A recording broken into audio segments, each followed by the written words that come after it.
Oui, ces longues négociations politiques peuvent parfois sembler un peu éloignées de notre quotidien. Pourtant, elles ont souvent un impact direct sur nos vies.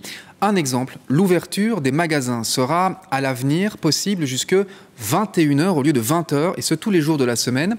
Une mesure d'ailleurs qui ne fait pas l'unanimité chez les commerçants. Clara Wertz et Eva Secker. Voilà des horaires affichés qui devraient changer. Fini la fermeture à 18h. Pierre-Olivier est le gérant de ce magasin dans le centre de Charleroi. Et bientôt, il gardera les portes ouvertes jusqu'à 21h. Il faut toujours tester une nouvelle formule, de voir si ça donne un plus au chiffre d'affaires ou pas. Maintenant, à voir, à tester sur peut-être 1 mois, 2 mois. Pas tous les jours non plus, car dans son magasin, les clients ne lui avaient jamais fait part d'une envie de faire les boutiques passé 20h. Je ne pense pas que le type de clientèle que je possède au magasin, que ce soit tant pour les dames que pour les hommes, vont se déplacer jusqu'à 21h, sauf achat urgent de dernière minute. Comme dans ce supermarché bruxellois qui reste ouvert jusqu'à 21h tous les vendredis, seul jour où c'était déjà autorisé, et le constat semble clair. On voit qu'il y a quand même entre 7 et 8% du chiffre d'affaires qui se fait entre 20 et 21. Dans une zone densifiée comme Bruxelles, internationale de surcroît. Mais le gérant doit aussi faire face à la concurrence des autres magasins et le choix se transforme parfois en nécessité.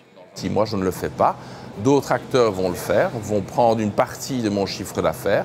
Donc, sous-entendu, la libéralisation de ce secteur oblige certains acteurs, et ça pourrait être le cas ici à Etterbeek, d'ouvrir jusqu'à 21h pour pouvoir garder notre chiffre d'affaires en espérant l'augmenter, mais ce n'est même pas sûr. Pour Comeos, la Fédération du commerce, c'est surtout une façon de lutter contre les achats en ligne.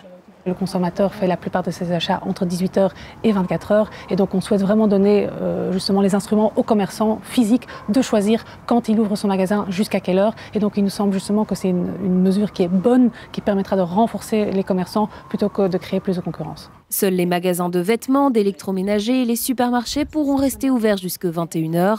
Mais pour plusieurs syndicats, cette mesure est néfaste pour les travailleurs. Toujours élargir, c'est rendre vraiment ce travail inconfortable, voire impossible à réaliser sans avoir un véhicule personnel ou ce genre de choses. Et donc, on renchérit le travail pour le travailleur sans lui donner un revenu suffisant parce qu'on travaille de plus en plus avec des travailleurs à temps partiel dans le commerce. Mais il faudra d'abord que ce texte de loi soit lu, étudié, publié. Ce n'est donc pas tout de suite que vous pourrez faire les boutiques passé 20h.